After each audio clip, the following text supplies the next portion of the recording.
All right, what's up, guys? We're here to do a quick little video that's just like kind of a recap of the first leg of the Champions League games and a couple of other games that have happened recently. So yeah, let's just get right into this one.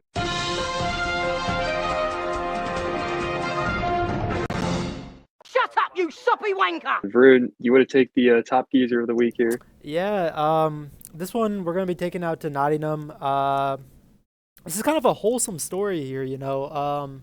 So this is the midweek FA Cup match with Nottingham Forest taking on Exeter City, and there was this kid that they honored at the game. He was one of the mascots that Nottingham Forest brought out with their players. 11-year-old Bilbo. He raised over 21,000 pounds for Young Lives versus Cancer, which is just a nonprofit.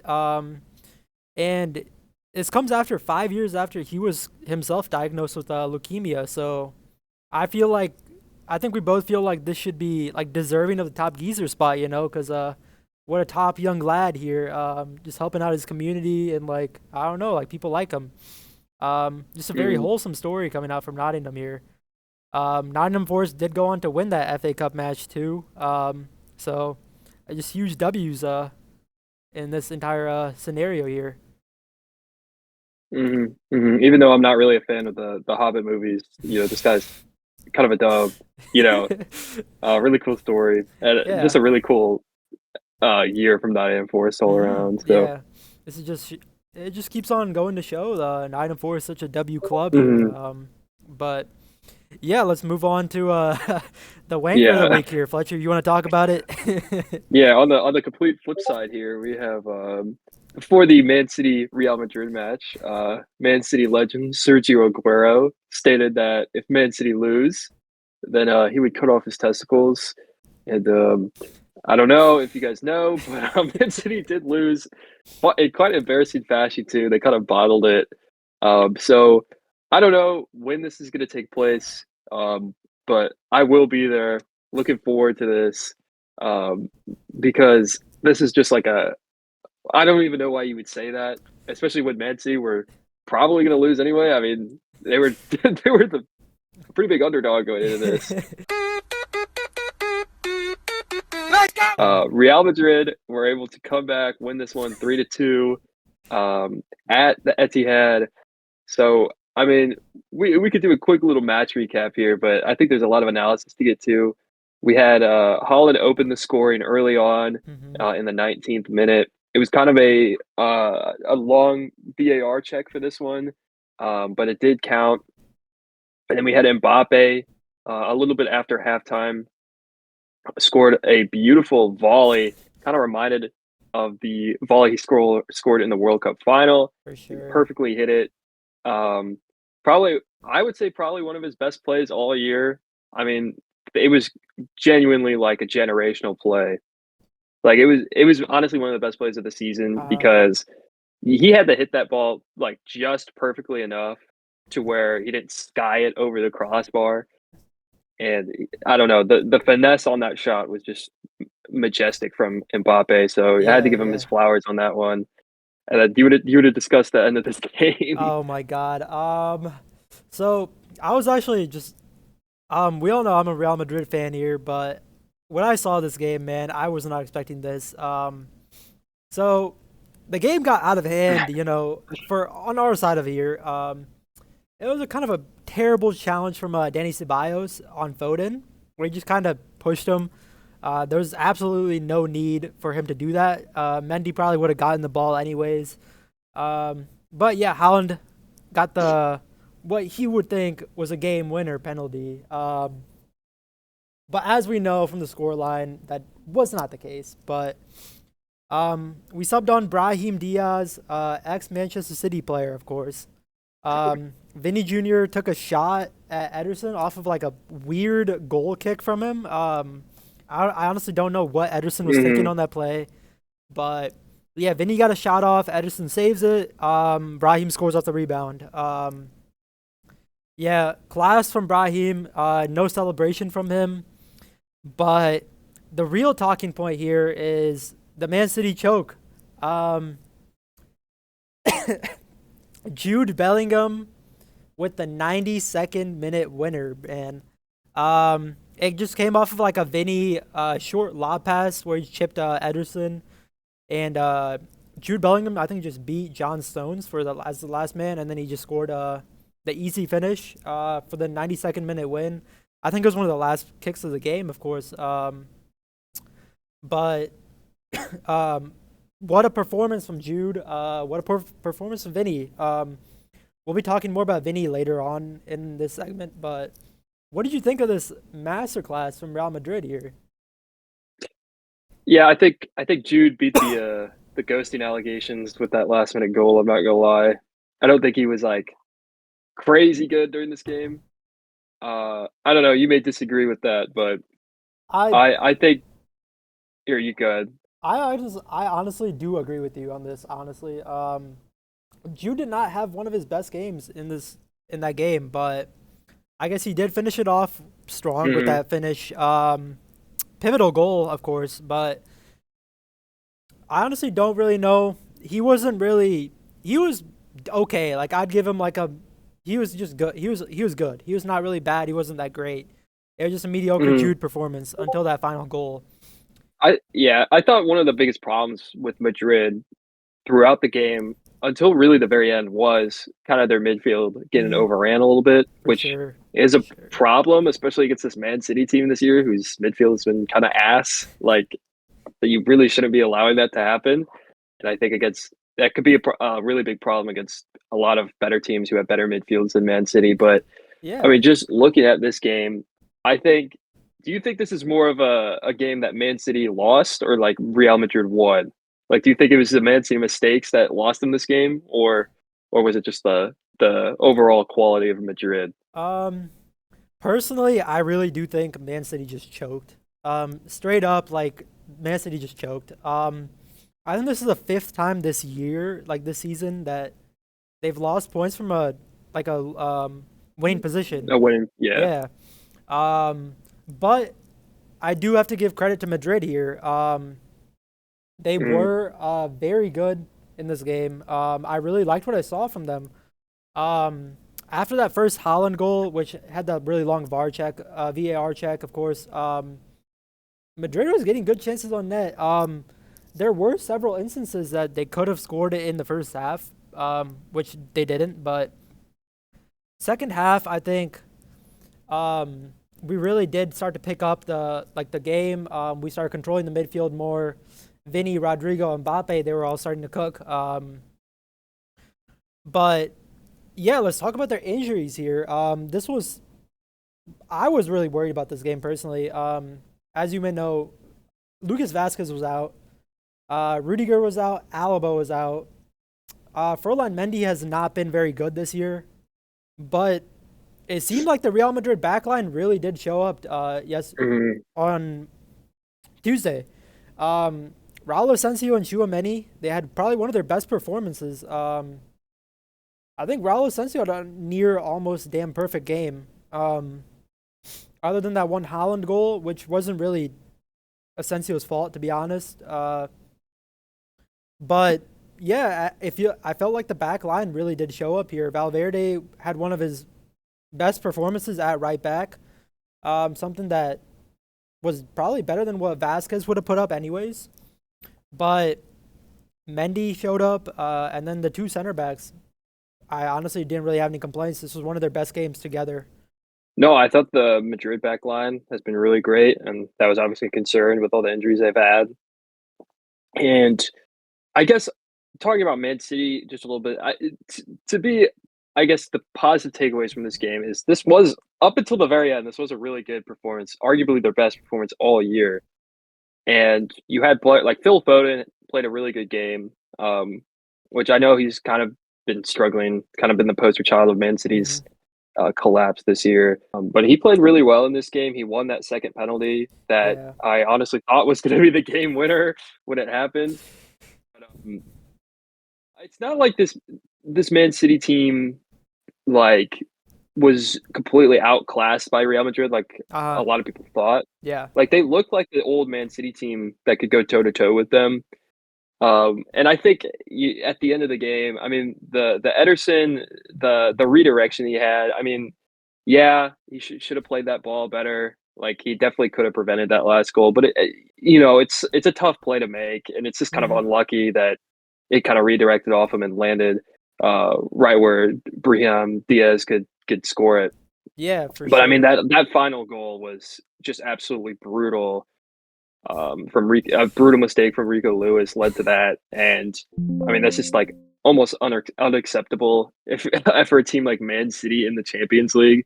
Like that's Yeah. something you'd expect from like a championship team playing against like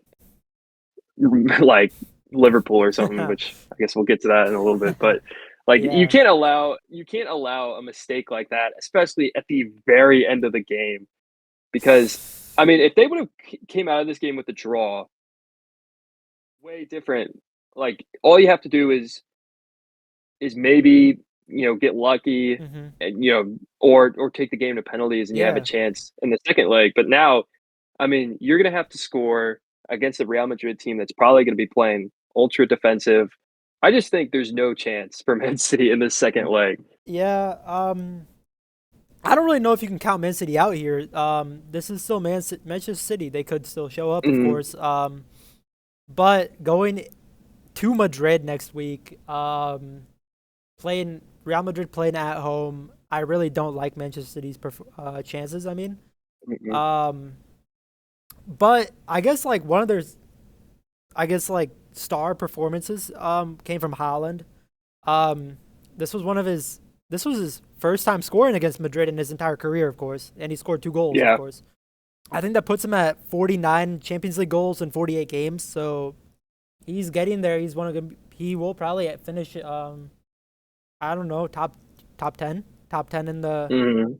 overall in UCL goals after his career is over, probably. Oh yeah. But for sure, it goes to show Holland is still one of the best number nines in the world. There's a really clean finish at the start of the game from Guardiola when he just kind of bounced off his chest, settled it with the chest, and then Holland came in and finished easy goal. Mhm. Um, Still goes to show that Holland will finish whatever comes his way. Um, but I honestly do really think that Real Madrid was just a better team throughout the game. If we go like overall in this game, Madrid Mhm. just played better than City, of course, which is why they won. Um, I really do want to talk about Danny Ceballos here. As we know, Tony Cruz retired this summer. Um, and Madrid has been lacking that type of player who can control the game, like Tony Cruz did, like basically running the entire midfield, coming back to help with the defense, and placing those hard to reach balls for the defense. What I've been seeing from Danny Ceballos from the games that he has been playing this year, because he has been starting very recently. He kind of just came onto the scene, and he's been very good. He kind of's been filling in with that Tony Cruz role that we've been kind of lacking in. Um, he did have that assist to Mbappe, I think. I think he assisted Mbappe's goal. Possibly. Yeah, I think so. Yeah. yeah, Danny Ceballos. But yeah, he's that type of player that we've desperately needed this year with the absence of Tony Mhm. Cruz, where he can control the game. Um, it kind of felt like he kind of started to fall off later on in that game. After he drew that penalty, of course, he got immediately subbed off for Modric. Mhm. But Ancelotti made a wonderful decision with that because as soon as Modric came on, Brahim came on, of course, and then the 2 goals came on. So that was a masterclass substitution from Ancelotti to get in some fresh legs and then win the game. Mhm. But I really do think Danny Ceballos is a really good player here. I don't know if you have anything to add to that, but No, and I mean, I think the story for Madrid this year has been players like Ceballos and Raul Asensio who've kind of stepped up and have filled in the gaps hmm with Tony Cruz being gone and then Rudiger being injured. This Madrid team has honestly like those guys being gone hasn't affected this Madrid team as much as you would have thought, and it's just because of guys stepping up like that and the depth that they have. hmm Um, And I mean, yeah, I think this Madrid team is, even though they're playing in the knockout rounds and they're kind of a lower seed, I still think they're easily one of the favorites to win the whole thing or go pretty Yeah. far. Um, I don't know. I think again, I do. I mean, Man City. This was a great performance from them. Like this was better than most of the performances week in and week out. Yeah. But it's just brutal to lose it like this at the very end. And you had Holland and Foden play really well, which is a good takeaway from them because those are your two most important players. Hmm. But you still have, it's like you fix one problem with Man City and another one pops up. Like they just Yeah. Yeah. cannot get it together. And I mean, Pep is like losing it on the sideline. Like this is like his punishment for all All all the the devil magic suffering, that they've yeah, had over that we've over yeah. the past few years. Nah. It I don't know. It to me, I you never know. Like I don't want to say that Man City it's impossible for them to win or to come back in the second leg, but You never know. if they were gonna win this, I think the vision was to take it, steal the game here at the Etihad, and then hopefully be able to hold on in the second leg. But Hmm. now you're gonna be going there a goal down. You have to score. Yeah. I don't know. It's just gonna be hard. Yeah. Let's just talk about our star performances here. We did talk about Holland, of course, having that really good game. Vinny Jr. He was getting trolled. Let's talk about that actually real quick. That tifo that Manchester City, the fans started off with before the game, the "Stop Crying Your Heart Out" with the Ballon Yeah. d'Or, Rodri. I don't think that was the right play from Manchester City fans here, man.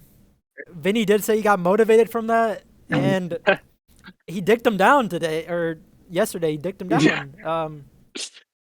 I don't know, I like, don't know. I think the tifo. A lot of people were saying like, oh, they should have waited till after the game to do the tifo. It's yeah, like I don't know. That's not really the. I think the point of the tifo is to hype up the crowd a little yeah, bit, yeah, and I really liked it. I mean, it was an Oasis reference. It made sense, and I respect the confidence and the shithousery that the Man City fans had. I think we need a lot more of that. And I mean, we'll talk about shithousery again later on here, but yeah. I don't know. I thought did it motivate Vinny? I guess, but like probably gonna go off either way. Like I don't think it made like a crazy difference. And if they would have Yeah, won this game, it would have been legendary. yeah, But that would have no, gone down, they're but yeah. We'll put the picture of Mbappe, Jude, and Vinny laughing at Manchester City like mid game. In this but yeah, I don't. Vinny was not phased. no. I think yeah, he contributed to both of the late goals. Basically in a way. But let's also move on to that midfield, the Real Madrid midfield.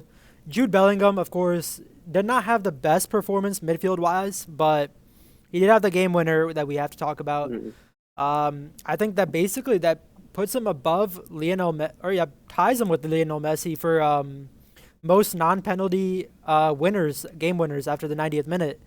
It also puts him one goal behind Ronaldo on that category. So Mhm. Jude Bellingham, 21 years old, and the fact that he's doing this for Real Madrid, constant, I think what is it, 6 or 7 90th minute winners from him in his career Mhm. in what, just 2 years, with less than 2 years with Madrid. This guy's a star. He is the future for this team, I really believe. Danny Mhm. Ceballos we did talk about earlier. And then I don't know, Raul Asensio, what did you think of him?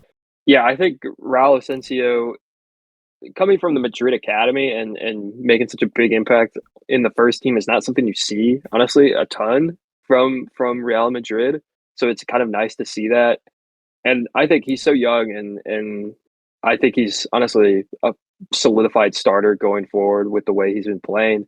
Yeah. And he's another great player to add to that Spain national team that's Uh-huh. going to be probably the favorites going into the next World Cup. So, Yeah. um, The yeah. big news today that just came out today from the Spanish camp was that De La Fuente is actually considered, or he will be bringing on Raul Asensio for the next Spain friendlies. Mhm. So good on Asensio for finally breaking that national team. Hopefully, there's more in the future from that. I really do think he kind of fits in with that Sergio Ramos role. He's kind of just that. He has the leadership qualities in the back line, which were very evident in the Manchester City game. Especially after that first Haaland goal, he was kind of just bringing everybody back up. He was like, "Let's stay focused." He has that leadership role that Ramos kind of had, and he just has the kind of like savageness, I guess, that Ramos also did have. Where he's not afraid to get his hands dirty, get into a fight here and there, tussles here and there, which is really what we needed from this young player here. But yeah, let's move on to just our key takeaways from this game. What did you think of Manchester City just kind of crumbling under the pressure here? They were up 1-0 going into half, and then everything just kind of broke down on them in the second half. Yeah, I mean, it's not something that's like totally unexpected with the way Man City's been playing this year, and especially against Real Madrid. We've seen them do this time and time again. It's I guess the pressure that comes against playing Real Madrid really breaks teams down, especially at the very end. Because all it really takes is just one lapse in focus or judgment, or just one mistake, like we saw from Rico Lewis or Ederson on that second goal. That is the difference in the game. Like that one mistake from Rico Lewis is the difference between that game being 2-2 or Man City going down 3-2 to the second leg. So yeah, I think going into the second leg, I've said it a few times, but it's going to be really tough for Man City. I wouldn't completely count them out because they did play pretty well. I mean, they played well enough to win the game, it seemed like, up until the very end. Yeah. So it's not like they don't have the quality or they're just totally outmatched, I don't think. But it's just going to be very difficult going to Madrid and then having to score against their back line and probably a team that's going to be playing very heavily defensively in the second leg. Also, Rudiger is expected to come back for that game, and so is David Alaba probably. So, as we know, Rudiger has completely shut down Haaland in the last couple of times that he's played him. Going back to last year, of course, just completely shutting Haaland out of the game. So, I really do think this will be a tough test for Manchester City here. The second leg, of course, in Madrid. We'll just have to see. But this kind of just echoes Manchester City's season, basically, where they've kind of just been off on the wrong foot. I don't know. But yeah, let's move on to one of the other games. Bayern 2-1 Celtic in Glasgow. Harry Kane scored and Michael Olise scored. I don't know. What did you think of this game? I honestly don't really have much to say, but let's talk about it. Again, I think this not super crazy from what we saw from Bayern. I think, they had the possession and they had the stats, but in the game itself, it didn't seem like they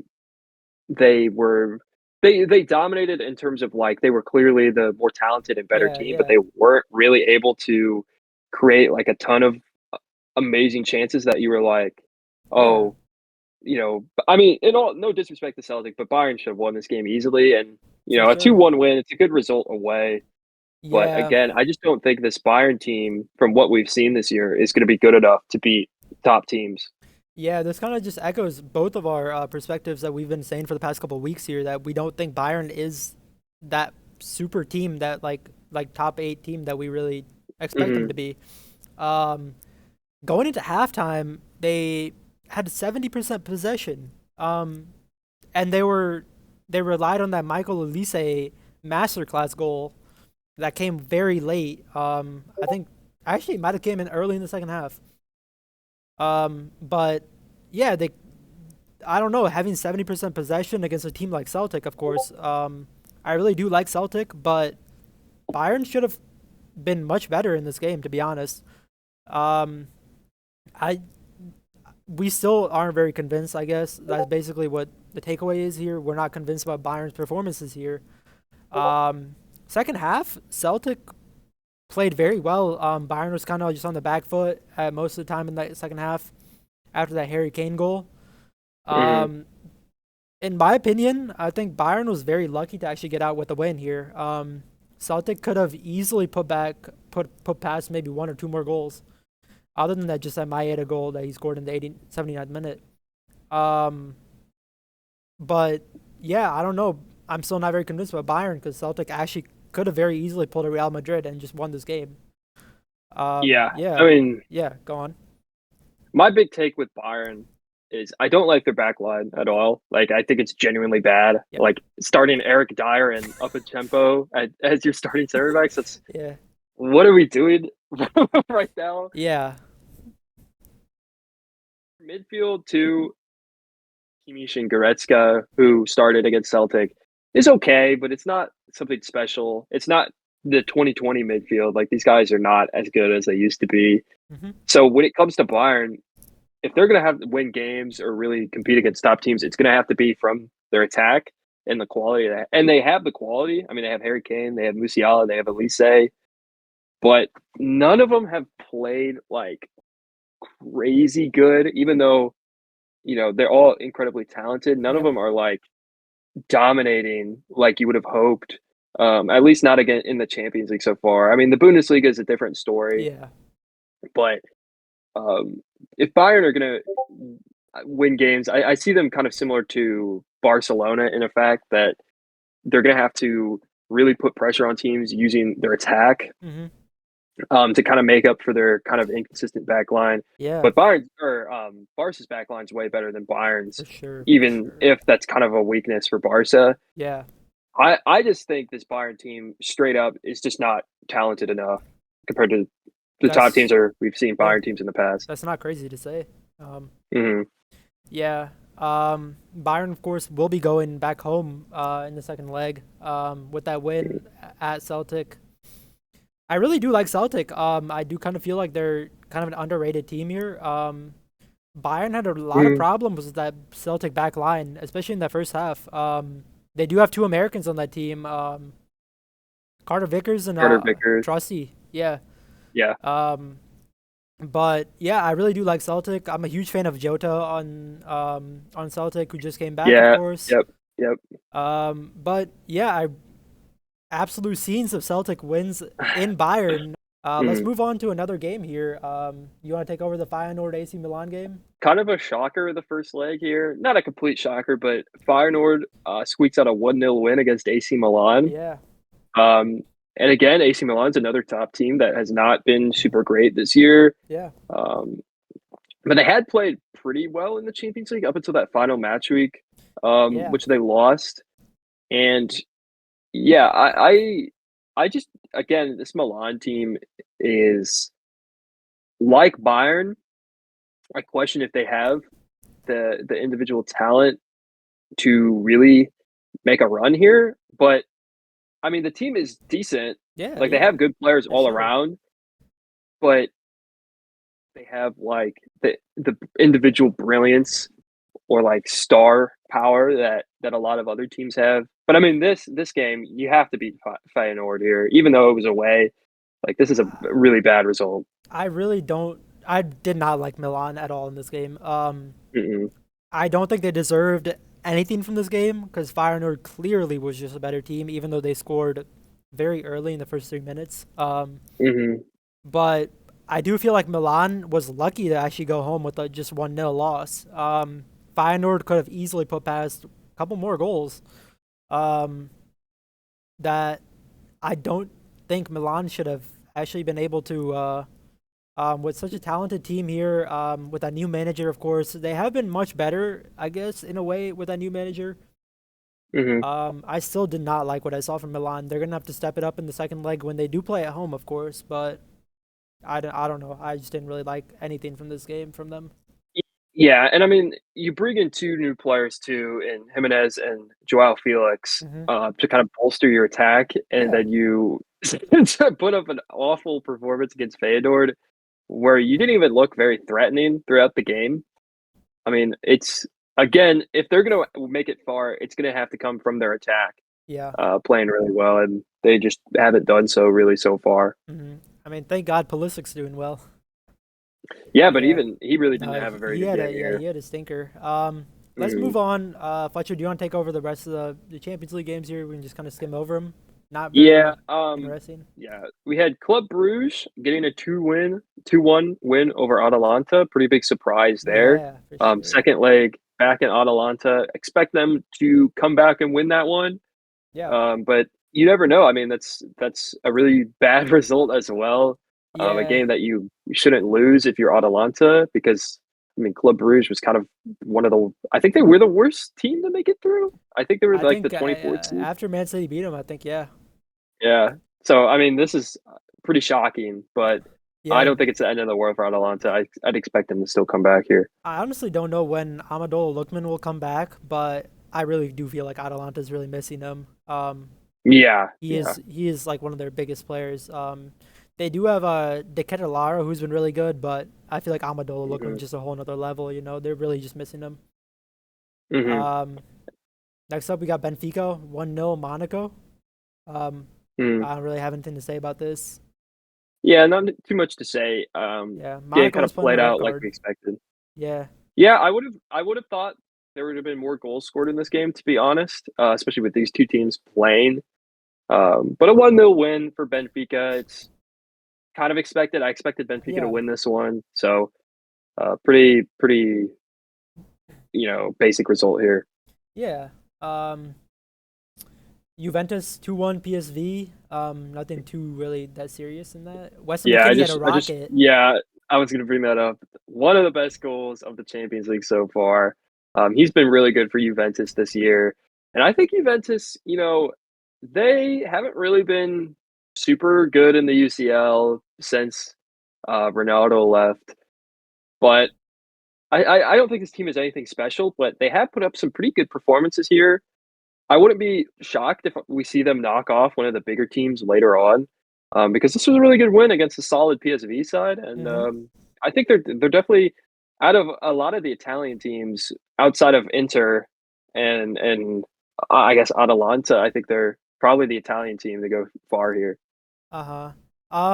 Also one of the other games that I wanted to just kind of touch base on, PSG 3-0 against Brest, in the first leg. Hmm. I think it was at Brest too, so they're gonna Yeah, be at home.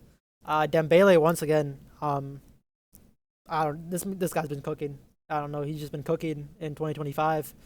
And that puts him at like 13 or 14 goals, like just this year alone.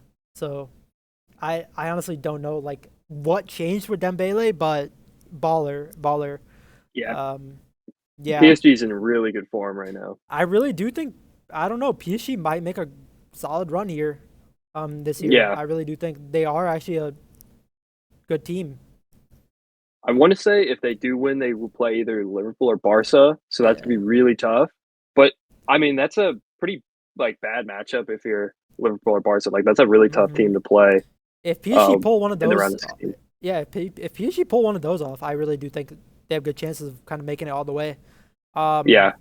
Hakimi, solidifying why he's one of the best right backs in the world. Of course, he has been balling this year too.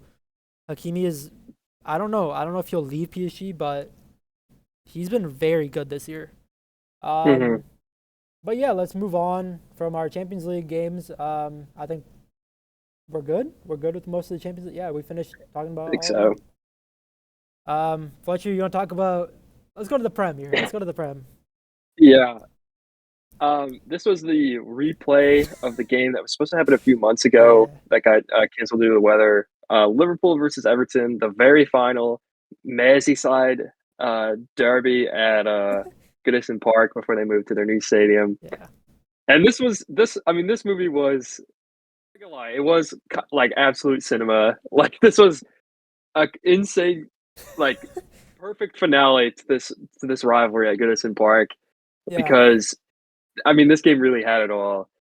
Starting off, I just want to mention, the elephant in the room when it comes to this game is just the officiating. I feel like by Michael Oliver, it was pretty bad. I don't think it was like reason Liverpool dropped points in this game. Like Liverpool still should have won this game even with the poor officiating, but it was noticeably like lopsided at times, and it really did feel like Michael Oliver lost control of this game, especially at the very end with all the red cards he handed out.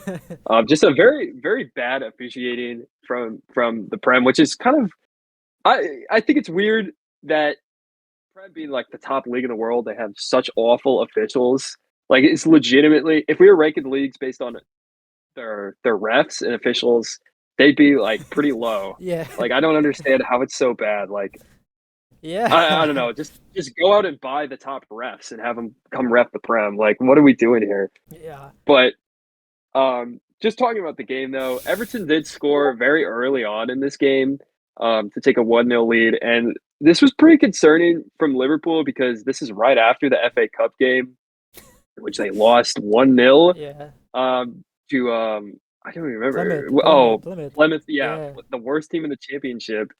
So this was a game that coming into as Liverpool, you're like, okay, we need to really get a result, preferably like a dominant result here to kind Yeah. of boost morale after that horrific loss. And to concede super early on is like the complete opposite of what you needed to happen. And I was kind of concerned that Liverpool were going to fall off here, but McAllister was able to equalize pretty soon after to make it 1-1.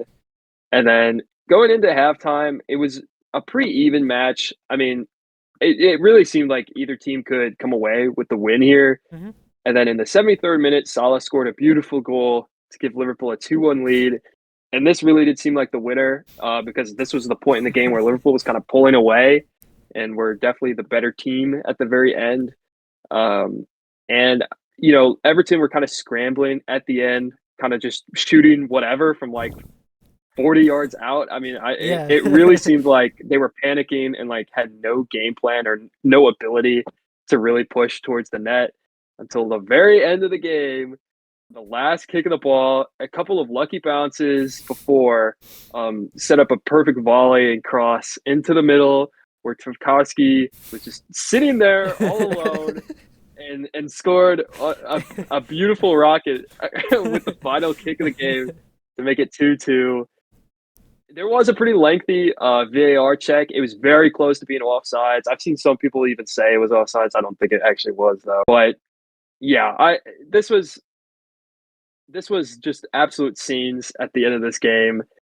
If you're Liverpool, I mean, even though you got a point here, this was the game in hand that they had over Arsenal. So they are 7 points clear now, but the difference between being 7 points clear and 9 points clear is pretty big. Yeah. Like if they would have won this game and had been 9 points clear of Arsenal with all the injuries and everything going on at Arsenal right now, honestly, I would have been very confident in their ability to go out and win the league. Yeah, for sure. But I don't know. We've had some pretty shaky performances from Liverpool recently in the UCL against PSV and in the FA Cup.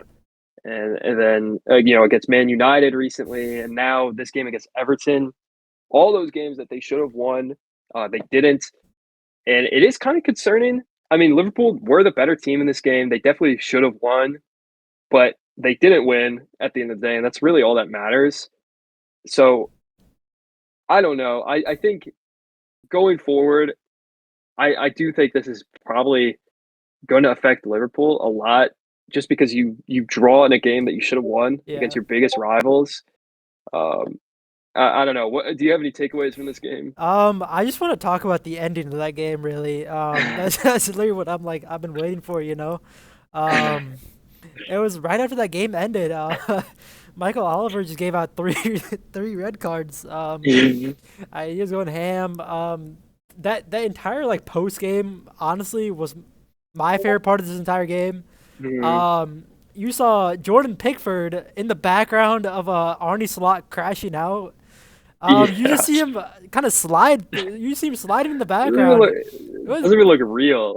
Yeah, we'll put a video of that in there if we can find it. But like defying the laws of physics. Yeah, I don't know how did he get there that fast? How is he sliding that fast? But yeah, and yeah. Go on. I was just gonna say, you mentioned like. Fan, there's been a lot of dialogue about like how this is pretty embarrassing for Everton to be celebrating this hard for a draw, and like I do kind of agree. Like, kind of show that they are a pretty small club at this point. Like, let's be real. Like when you're celebrating a draw at home, like that really just shows how far your club has fallen off. But at the same time, I do understand from an Everton fan, they don't really have like a ton to look forward to. And I mean, that's not really even like a jest. Like that's just true. Yeah. Like this was like the biggest game they've had all year, especially when it's the final game against Liverpool at Goodison Park. And the way that this game ended was just kind of insane. Like this, I do like for Everton fans, this is probably something they're going to remember for a long time. Probably one of their best moments they've had in a long time. Yeah. So I do get the celebrations at the end, and I do like it from the fact that I do think we need more rivalries and like shithousery like this. Yeah. In football in general, because I think it's something that has been missing recently, and I think rivalries like this make it exciting. And it's what like is the difference between this and like a lot of other sports is the connection that fans have to the clubs and the passion they have for them. So I don't have a problem with Everton's players or fans really celebrating this super hard like they won the UCL or whatever. But yeah, after the game, I mean, the scenes were just ridiculous. I mean, the brawl that started after the game, Decore celebrating in front of the Liverpool fans, and then Oh my God. Curtis Jones going over and just starting a fight with them was kind of awesome. I'm not gonna lie. Prime Barclays is back here, baby. I really and then Arnie Slot got red carded too. Just kind of added fuel to that fire. It's just this game was just honestly legendary. If I was an Everton fan, low key, this is probably one of my favorite memories from Goodison Park. Just this entire like game. I kind of feel like this will kind of just go down like throughout like families, like to the next generation of Everton fans, they'll be hearing about this shit. Like the final game at Goodison Park, absolute scenes. Yeah. But I really did love to see Doucouré kind of rattling the Liverpool fans. It's just absolutely funny to just see. But the whole Pickford thing was just funny as hell to me. But yeah, this was probably go on. I will say, for Jordan Pickford, it's a good moment for him. Yeah. He is honestly one of the better goalies in the world. Like he is really good, and honestly, if he wanted to, he definitely could have moved away from Everton and played for a better team. But he's chosen to stay there because that's his boyhood club. So I do respect it a lot. And I can't wait to see the banner unveil at the new stadium. The We Drew Liverpool 2-2. Right next to the banner from last year of the we beat Liverpool last year and cost them the league, even though the league was already lost at that point. But yeah. This will probably be. This is honestly one of the best games of this week. This was absolutely I don't know, like shithousery is just part of the sport, it's just it's special, just to see this type of stuff happen still. It's just kind of part of the game, it's just love for the game, but yeah, one of the more entertaining games this week, of course. But and I think from Liverpool's perspective, it's not like an all-out crisis right now, even with the bad results they've had recently. Because again, there are 7 points clear. Like they do control their destiny here. They can still slip up and win the league, but they do need to start getting results. Like now, like we cannot like have another result like this going forward, and because Liverpool they play like horrifically, like they weren't horrible in this game like they were in like the FA Cup or really in the UCL or I honestly thought they played better in this one than they did against Man United even. They really should have won the game, which kind of makes it frustrated. But I think if they're able to still get the results they need, I mean, they play Wolves this weekend. Yeah, that's they need to win that game. If they don't get a win from that game, then I think we could start talking about bottling the league or like a crisis here. But I still think Liverpool going forward, I'm still pretty confident in them and to at least win the league. I mean, they did destroy Tottenham in the Carabao Cup semifinal. They have that coming up as well. So like it's not in the grand scheme of things, this result probably isn't going to matter at all, which makes it even funnier why the Everton fans were going crazy after. But We'll see. We'll see. Yeah. What do you think? Prediction time? Yeah, let's get into Yeah. predictions. Yeah. So going into predictions here. Last week's predictions we did make. Which kind of we're kind of in a weird spot here where this is Mhm. kind of mid Champions League. Like the legs, you know. So we made our predictions based on both legs. So next week is when those prediction results will come out for us. But we're just gonna do like a quick like Premier League prediction video. Premier League predictions for this weekend's games that are coming up. And then next week when we do kind of recap everything overall in our next video, we'll just combine the scores of UCL and Premier League and then double the Mhm. points, you know. But just for a refresher, I am currently at 4 points. Fletcher's at 0. But this could very well change after this double match week here we have here, you know. Yeah. So I think I had the first pick. I think I had the first pick. I think. Yeah. So looking at the games here, we're doing all the Premier League games from this weekend. I'm gonna go with since we just talked about Liverpool, I'm gonna go take Liverpool. Liverpool beating Wolves. Yeah. I really do think they get a bounce back game here, and I think Liverpool gets the W. Yeah, I don't hate that. I think it's a good opportunity too for Liverpool. You know, they're not playing anyone. They don't have like a crazy hard game Yeah, this weekend. Hopefully that doesn't age bad. But hopefully. with my first pick, there's actually a few decent options Yeah, here. yeah. I'm gonna go with Arsenal over Leicester City. Okay. With my first pick. Yeah. Yeah, I still think with everything that's going on with Arsenal, I mean, I still think it gets a team like Leicester who is probably going to get relegated this year. I'm not gonna lie. They should be able to win this one. Yeah. And then speaking of relegation, potentially relegated, I'll say I'm going to take Aston Villa over Ipswich Town as my other I pick. was gonna say, yeah, that's a good game. That's a good game right there. To pick. Looking at the other games here for me, I honestly don't really know. I might go with Bournemouth to get the W over Southampton. I kind of feel Okay. like Bournemouth has just been that sleeper team, you know. They've been really good. Mm-hmm. And then, honestly, let's look at the games here. We have Tottenham versus Man United, which is like the You relegation can't pick battle, you that. know. Like that's like the shitters, the two shitters facing each other. I mean, you could pick a draw if you wanted to. um, let's see here. We have West Ham versus Brentford, Brighton versus Chelsea, Man City versus Newcastle, Fulham versus Nottingham, and then Crystal Palace versus Everton. Which I'm gonna go with Brentford beating West Ham.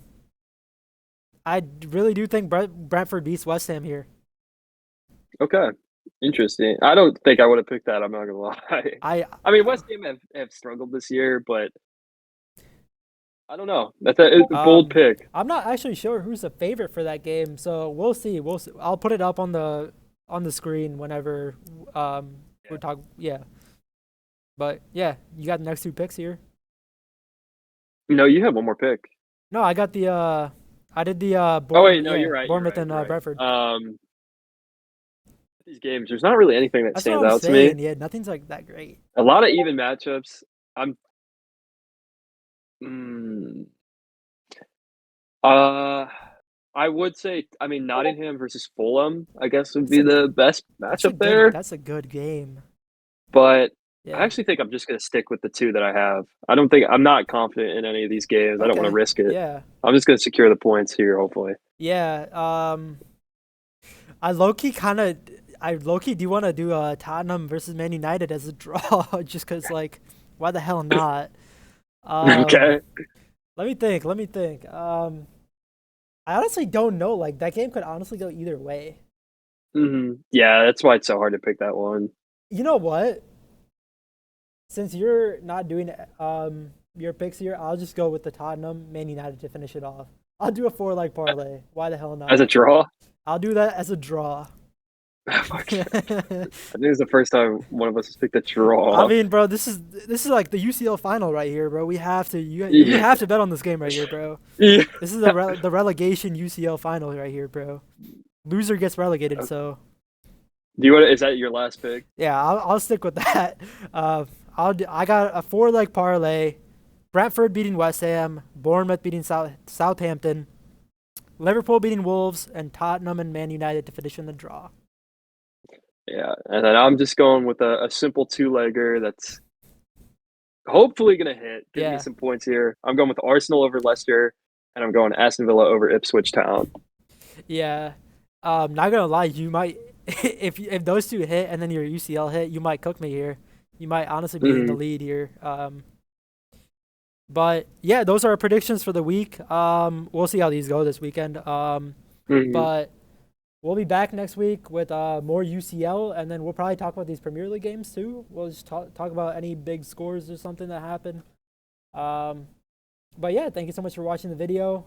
We'll see you guys next week.